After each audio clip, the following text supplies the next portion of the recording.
If that was reality, I'd be doing something different. Well, here we are. So, welcome to the Stain and Seal Experts podcast. I am joined with Justen. Justen, tell the whole world how to properly pronounce your last name. It is Meneses. I usually tell folks to get rid of that first S and add a Z. It tends to help, but if not, I go by just about anything. Justen Meneses. I had no idea. Yeah. We've just been guessing the whole time, so it's good to know. It's Oh, like that's all right. It's like Stanton Frank. Everybody's like, is it Frank Stanton or Stanton Frank? We Yeah. don't know. So, Yeah. Yeah. anyways, so it looks like you're on a job site probably right now. You're probably just finished up staining something. Actually, we're in the middle of a deck right now. We stained a fence this morning, and then Edwin, my one employee that I have outside of my son, is painting an interior, and there's a new guy here in town that's been kind of picking at my brain, asking for some help and stuff, and he asked if I would come and help him stain a deck this afternoon. So, kind of giving him tips and how I do things and don't do things, and trying to get him to learn how to do things the right way. So you're literally training your competition today. Yeah, yeah.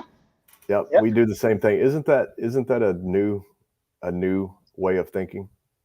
Yeah, well, I was telling Steven, I wish like 8 years ago, people wouldn't be afraid to do that, to stop by and see your competitor and say hi and introduce yourself and see what they're doing and not doing, and, revealing what you're doing and what you're not doing, so that we can better the market and better the quality of service that we're providing to, interchangeable customers. I might be doing his customer in a couple of years. He might be doing my customer in a couple of years.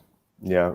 Well, what we've noticed is a level of service raises. So if everybody's going to that high level of service, comes at a higher cost, and it levels the playing field. Instead of one guy's giving the Cadillac while the other guy's giving the VW price. Yeah. We kind of set that bar higher, which I like. So, well, good for you, man. That's awesome that you got people looking you up, and you're actually out there helping them on their job site. So, tell us about your business, the name of it. Tell us a little bit about you and what got you into the stain business. Making all things new. When my wife and we were talking about starting a staining business, we kept throwing around different names, and I've got 6 kids. I've got 5 boys, 1 girl, and my oldest son, Justin Roy, or Justin Jr., basically said, why don't we use the biblical verse, making all things new? That's what you want to do with your decks. You want to make them look new again. So let's stick to what we believe in. And that's how making all things new kind of came about. It's we're all made new through Christ, and that's kind of how we run our business. We're a Christian-oriented business. We do things honestly. If we screw up, we man up to it. We're not afraid to reveal that we screwed up, and that's kind of how making all things new came about. I love it. So that's cool. And so your son helps you in the business some, it sounds like. One of the blessings of having our own business is our kids have had a job opportunity to work if they want to work. I don't force my kids to come and help me, but if they need a car, they need to earn some money. If they need, my dad taught me if I wanted a pair of Reebok pumps, then I should go deliver papers or go get a job, cut some grass, because he was not going to spend, $100 back in the 80s was outrageous. So I'm kind of that same mentality. You want a new iPhone? Well, how much money do you have? Oh, you don't have any money? Well, here, come and work for me. I'll pay you. I treat them fair. I don't overpay them. I probably pay them less than what they're worth, but that's kind of how life is. You got to prove yourself if you want to make something. I love it. That's so true. Yeah, I think everybody has worked for their dad. At least I did. I think that's actually a privilege. You said opportunity. It's both opportunity and privilege to work with somebody who's not afraid to get in your face, because so many people aren't willing to get in your face when you need it. And I think it builds characters. At least it did for me. So thanks it's strengthened our relationship. I've had 3 boys work for me. My daughter is kind of more of my social media critic, and she helps me put some things together. But my 3 oldest kids, my 3 oldest sons, we joke around. I cuss at them, they cuss at me. Um, we interact like we're more of best friends on the job site than a dad and sons, and they don't see me so much as the dad, but more of the boss. But yeah, it's helped our relationship quite a bit.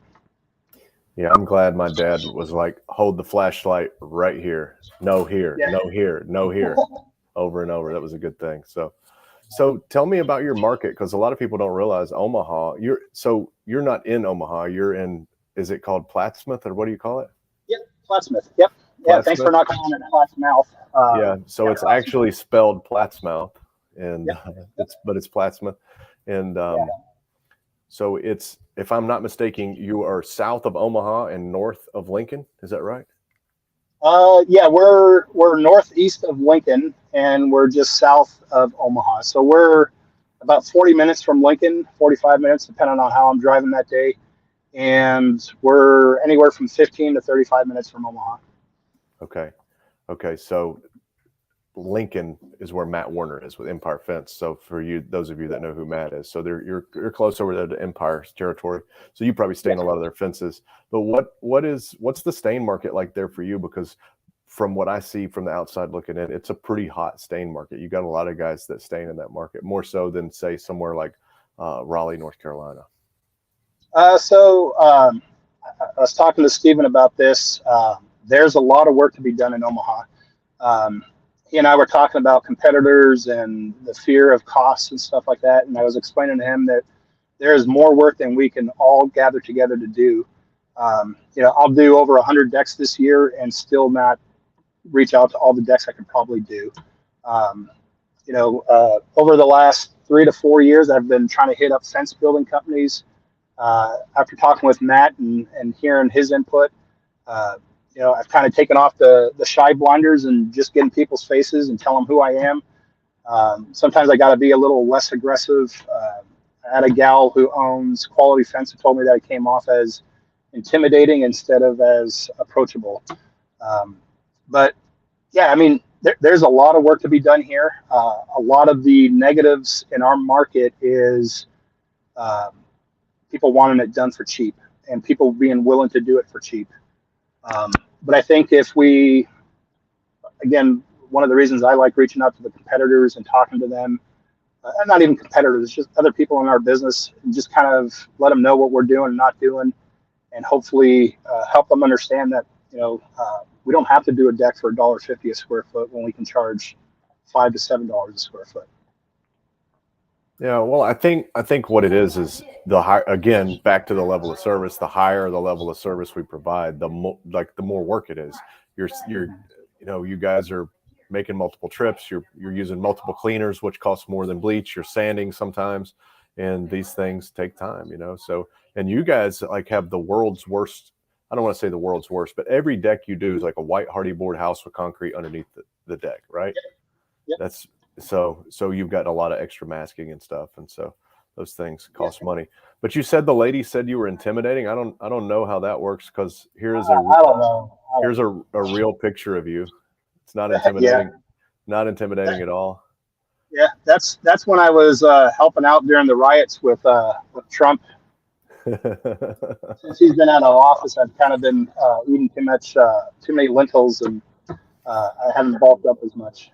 Yeah, I understand that. So you guys are all your decking cedar there? Pretty much, yeah. Either cedar or a few. There's still a lot of pressure treated decks here, but they're kind of coming and going pretty quick. So, early in my stain career, I thought cedar would soak up way more than treated pine. Now, my observation, at least in our market, is that pine will actually soak up more, or at least aged pine will soak up a lot more stain than cedar will. What are you noticing on your, since you've got kind of a 50-50 split? I would say cedar doesn't soak up as much.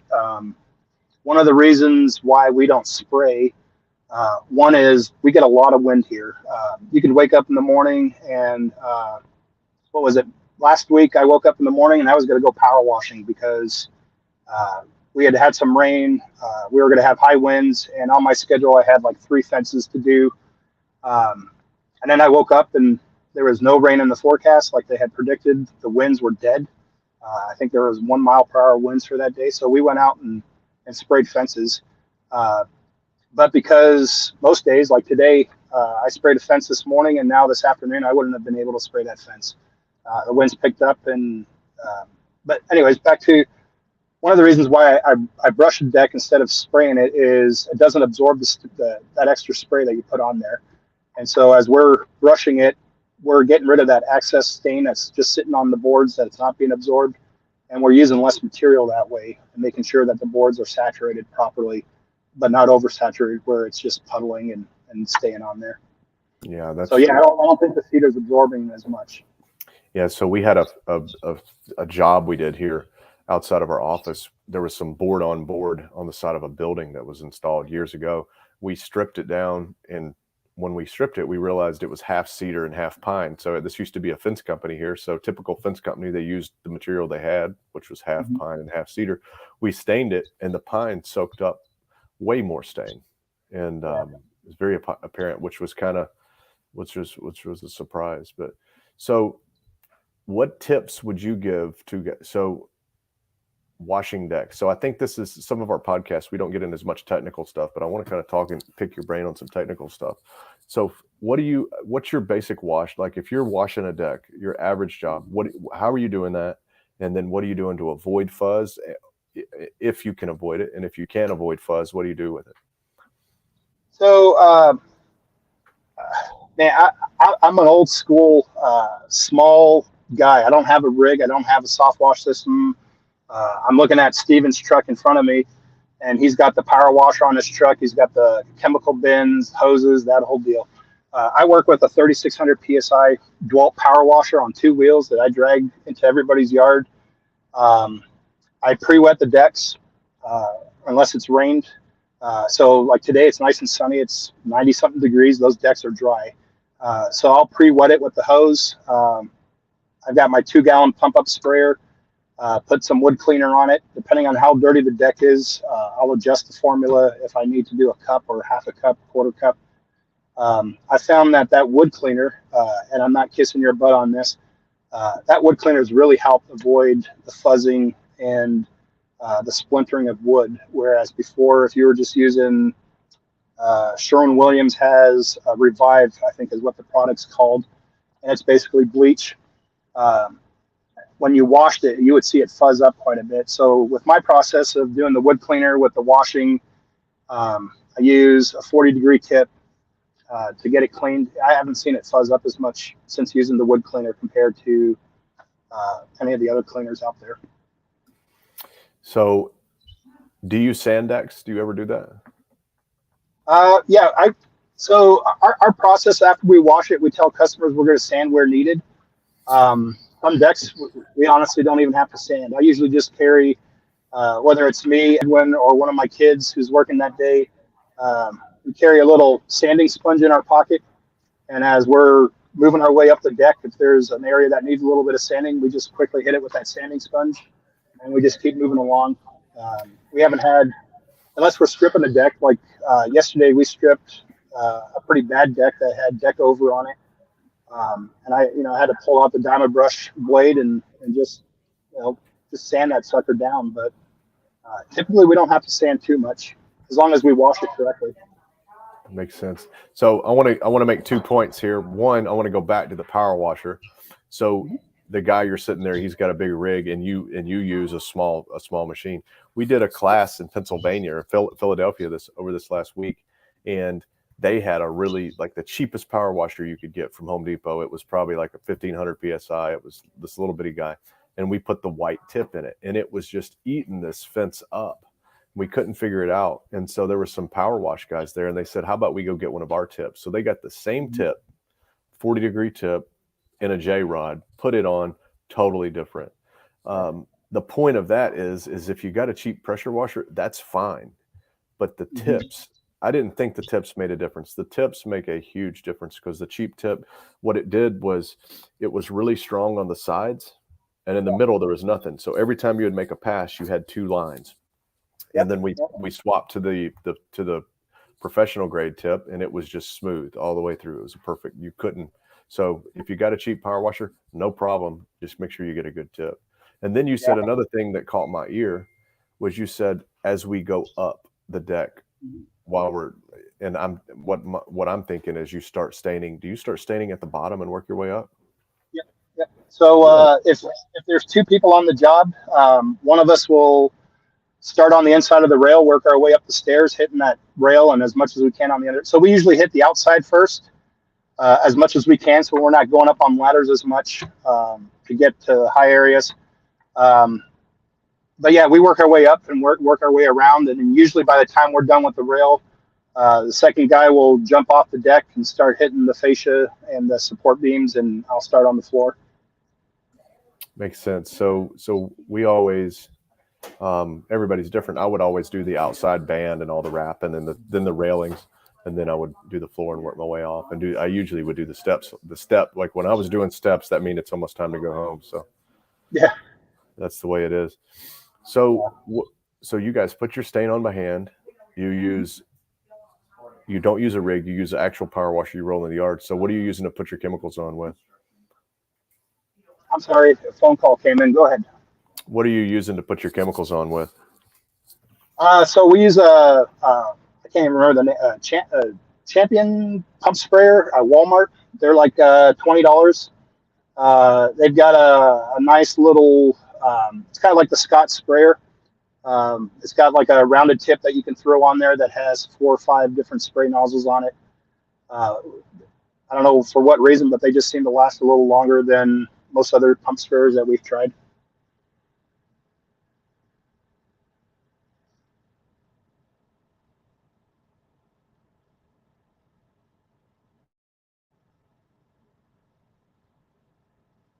I want to try something new here I've never done. I want to show everybody what kind of work you are getting completed with these machines here that you're talking about. Check it out. Look at that. Okay. You guys can see behind the scenes. All right. So here's your page. And I was just scrolling through. What I'm always so impressed with is y'all take great pictures for one, but you got great projects. So how are you doing a fence like this? You guys are spraying this, and do you back brush or do you not back brush? Yeah. So we back brush everything. No rhyme or reason other than I kind of have a painting background. I painted for a good 12 to 15 years before getting into deck staining. And anytime you spray, you always back roll or back brush. And so when we apply stain with a sprayer, we do, I'm just letting my guy know where to head to. Sorry about that. Yeah, he's just in the back. Okay. All right. Appreciate it. Yeah. So like on a fence like we did today, it's just a one-man guy. I'm just out there. I usually pre-position buckets, so figure out where I'm going to run into needing another 5-gallon bucket out, and we spray it. I usually put on a nice heavy coat, hit about 2 sections, come back over that heavy coat with a light coat, and then just back brush it using that excess stain to hit the knots and get any areas that need extra stain. Makes sense. Yeah, so like a fence we did today, we did a shadow box. It was roughly 300 linear feet. We did both sides with about 35 gallons of stain. 300 feet shadow box, 35 gallons of stain. So I know everybody's going to ask you, what tip did you use? I'm actually using 619 blue tip on a Greco 390. And do you know your pressures? Because everybody asks me, and I have no idea. So on the 390, it's got I'm trying to remember now. It's got the primer setting, and then you go a little further up, and it's got like a color code. So I can tell you what it's gray, then blue, then green, I think, or gray, then green, then blue, yeah, something like that. I'm kind of in between there. I kind of adjusted depending on the age of the fence. So like the fence we sprayed this morning was a new fence that was put up about a month and a half ago. So it wasn't going to absorb a whole lot of stain. So we had to lower the pressure a little bit. But if it's an older fence like we did a couple of days ago, then I've got it on a little higher pressure because I want more stain on there. Yeah, I agree. 390 Graco. So any advice on a sprayer? I think that's like every truck we've got's got a 390 Graco. It's because we use the big gas ones, but the 390 is the backup, and it's always there ready to rock and roll. Yeah, it's dependable. I've got 3 machines. I've got a small X7 that we bought at Home Depot during the winter. They had like a crazy deal where you just had to buy one. We use that for latex spraying inside the house and stuff like that. Then we've got an X9, I think, tall boy or high boy. It's on wheels, kind of a little higher up machine. And we use that for semi-solids if we're doing like super deck kind of stains. And then we have the 390 that we just use for stain and seal. So how often do you clean that machine? I clean it usually after every Friday, usually when I get home. So like this week, once we're done spraying for this week, we're going to be washing Wednesday, Thursday, and maybe Friday. So Friday, before the day is over, I just pull the pump out and just make sure everything's not dunked up in there. Yeah, so Friday, that's what we do. So on Fridays, we just take a jar. Where's the jar? Here it is. Basically a mineral spirits, drop the old filters in, the dirty ones, pull the clean filter out, and just swap them. And that's what we do. So Friday's a good day to do it. What else? I know somebody's going to have some questions. I want you to see how many fans you have here. So here, Joel Velez from Sunnyvale, California.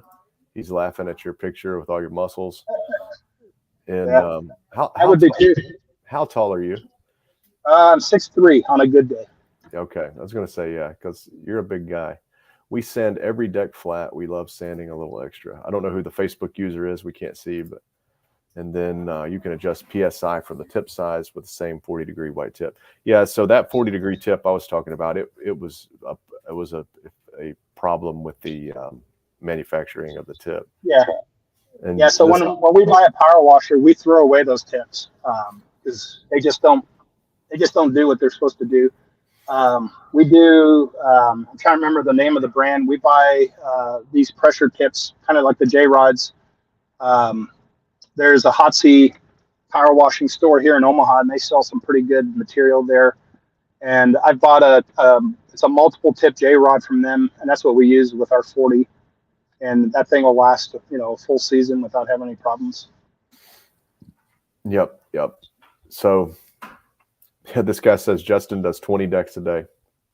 No, I wish.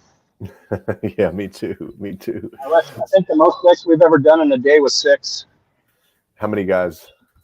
There's 3 of us, or I guess 4, including myself. So yeah, a couple of years. Yeah, go ahead. 3 trucks. I'm guessing 2 jobs a day. No. So my son Noah was playing football at Iowa Western, and we had him and 3 other football players that the coach had talked to me about giving them something to do during the summer, keep them out of trouble and help them earn some extra money. So we had 3 football players and myself. We would just jump into my truck and we would go deck to deck.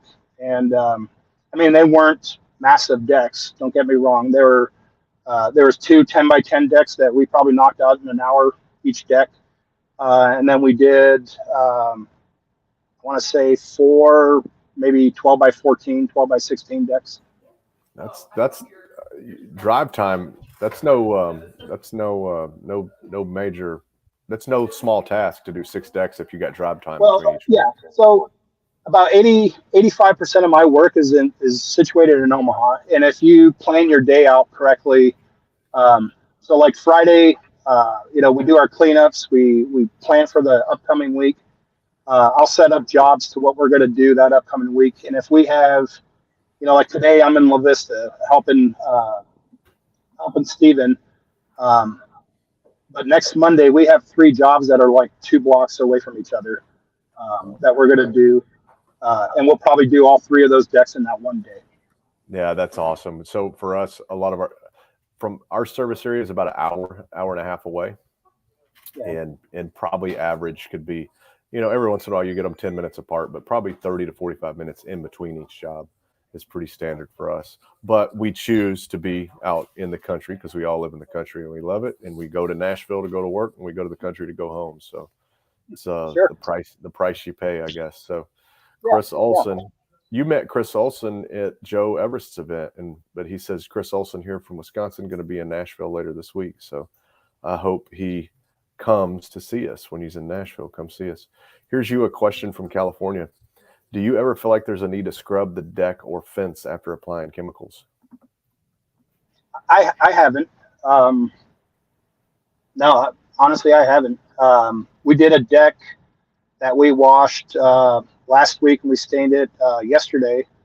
It had massive growth on there, and it came off with the wood cleaner. Instead of just using regular wood cleaner, I put in a cup of wood stripper in there, and then a cup of sodium metal silicate, and it cleaned up right without any problems. How many? Got rid of all that. How many gallons was that? How many gallons? How many gallons to clean that deck? No. You said you put in a cup of wood stripper, a cup of wood cleaner, but how many gallons? 2 gallon pump. Okay, so you kind of had like a medium strength stripper then. Yeah, So and it cleaned up really nice. Nice. Let's see here. Where do you think the stain business is going? Because it's changing. Like the last couple of years, it's really been changing. I think it's been changing because everybody's kind of sharing ideas. What do you think? What do you think's coming, and what do you think needs to come? So here in Omaha, business is great. I mean, I'm booked out till July, as of right now, and I'm not saying that to boast or to do anything like that. It's not my intention. But it's just people want their decks done. The cost of lumber has really helped. A lot of folks are preserving their deck instead of rebuilding a deck, and so deck staining business here in our area is pretty good. It doesn't look like it's going to change in the near future, at least for the next few years that I can tell. And then as far as a lot of people are also putting a value on a good quality product instead of just going to Home Depot and buying bare whatever garbage that they sell. Yeah, we're noticing. I can't remember the number right off my head, but there is actually a number. So if someone spends $3,000 on staining a fence or a deck at their home, the return on investment, if they were to sell their home right now, is usually like it's a multiplier. It's quite a bit more money. It's like it's pretty astonishing. It's like you spend $3,000, you might get a $25,000 return on it when you go to sell your house. So I'll share something interesting with you. In the last 2 years since COVID, deck or inspectors for house purchases are actually inspecting decks, which I've never seen happen up until a couple of years ago. It used to be when you had an inspection, they would just kind of peek out the sliding door. Okay, you got a deck, and that would be it. Now they're actually looking for wood rot. They're looking to see if it's treated or not treated, how wobbly the stairs are, how bouncy they are, which I haven't seen for years. Like I can't remember when a home inspector would actually walk the deck to check it. Yeah, well, that makes sense, I guess, with so many contractors. Do you have to, I don't know if you know, but some places you don't have to be licensed or pull a permit to build a deck. So I guess if you got guys building these things with just the way they think they need to be built, they could fall down. So it's got to be built right. But I think also when you got this, I got a picture up on the screen of stain with any kind of penetrating stain is going to help the wood not warp and crack. So that helps. Yeah. But I think that's good. That's a good thing. Yeah.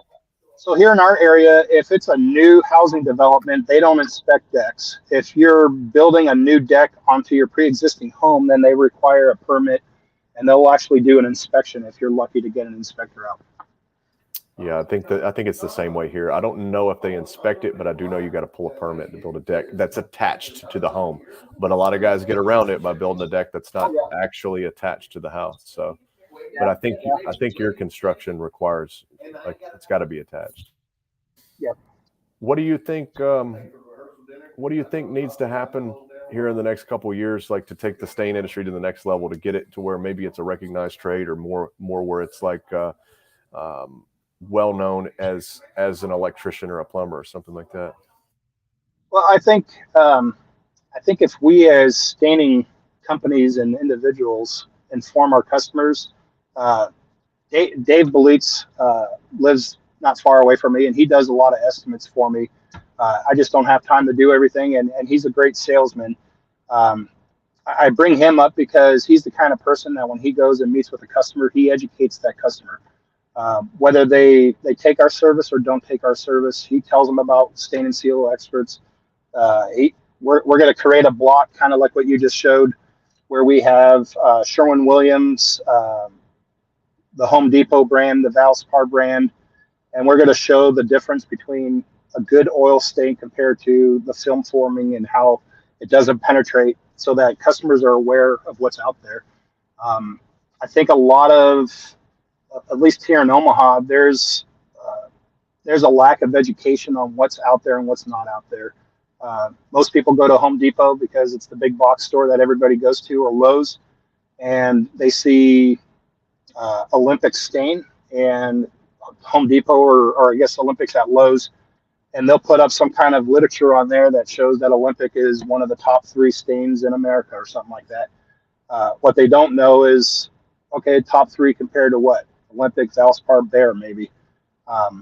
So a lot of it's just educating our customers of what's actually out there for them to use and have on their deck, and why we're using it.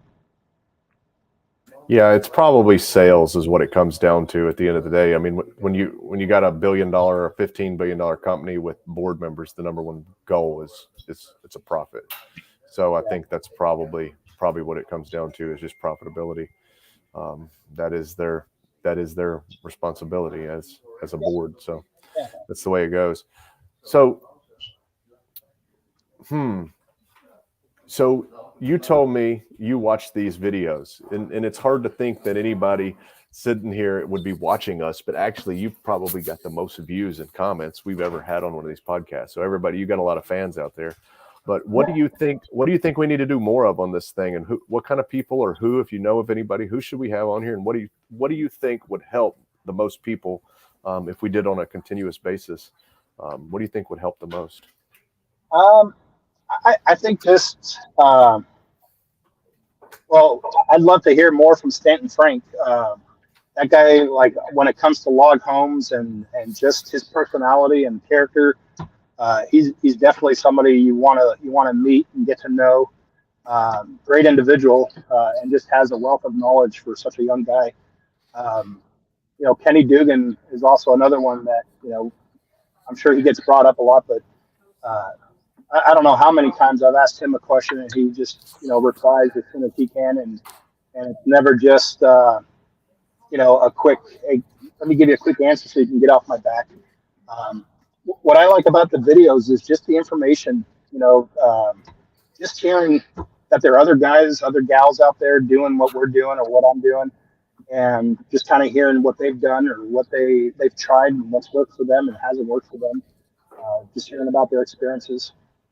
Experience shares. That's that Jesus. We all learn from Jesus by the stories he told, not by what he told us to do or not to do. So that's interesting. Yeah, here's Stanton right here. I said Stanton Frank, we're calling you out, and he said, "You guys are killing me. I'm terrible with podcasts, but let's get something scheduled. I'll finally budge." You hear that? I'll finally budge. We've been trying to get him to budge for a long time. So yeah, I'm the least technical savvy person, and if you can send me a link and I can open it up and we eventually can hear and talk to each other, then I'm sure he can. Yeah. I mean, he's much younger than I am. I'm sure he knows what he's doing. He just wants to act old. Yeah. Yeah. We fumbled with it a little bit. We couldn't figure it out, but I want to give a shout out to Hudson Russell. So I think he says, Justin, I think Hudson's a pretty young guy. Hudson, tell us how old you are.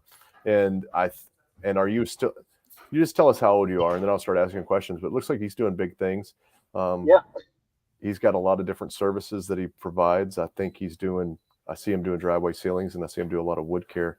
So he's doing great work. Yeah, He's he's 17. He does That's great what I work. thought. Yeah, 17. So are you in school? We got to get Hudson on the show and question him because he's I see him taking on projects that are big, and they're big, and they're big enough to scare away a lot of older guys.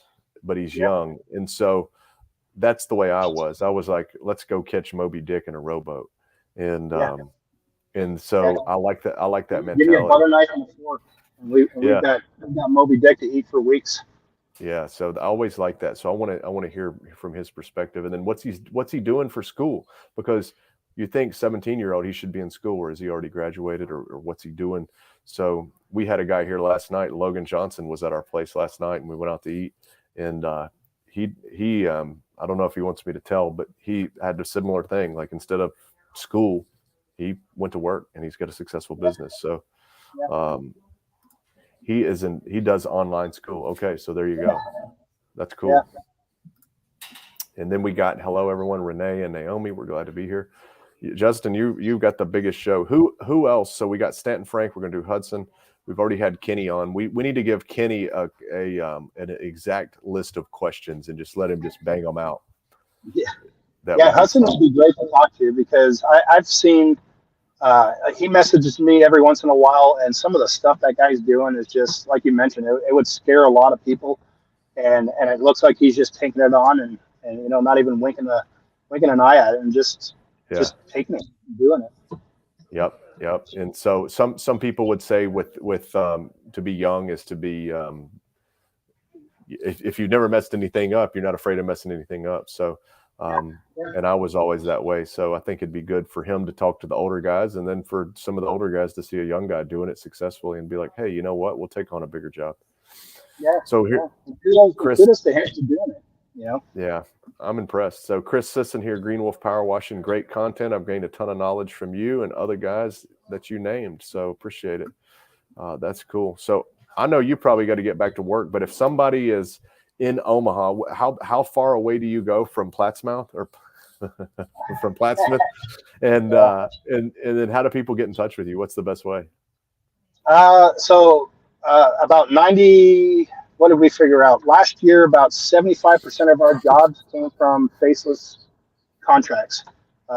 Somebody sends me a text, hey, are you still staining decks and can we get on your schedule?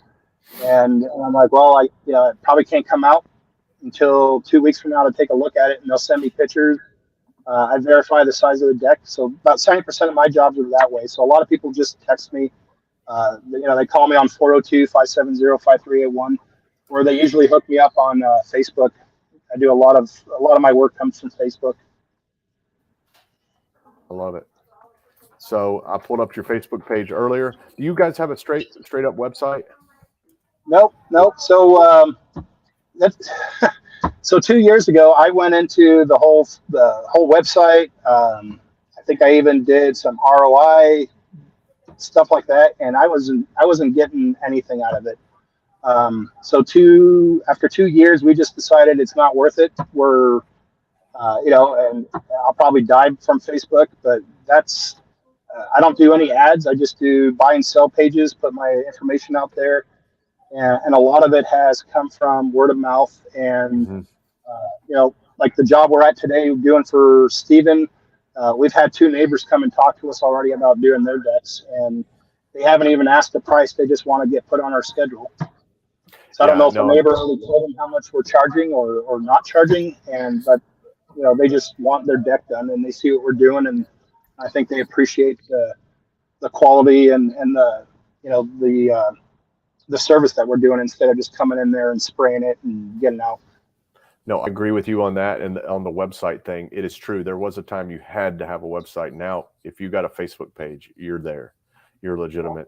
And so I agree with that. And we have a website, but if I had to start all over again, would I have one? Probably, but I probably wouldn't spend a ton of money on it. I'd probably spend more money on just getting the word out in other ways. So, all right, Stanton Frank says, I'm not that big of a business guy either. So, I mean, I'm good where I'm at.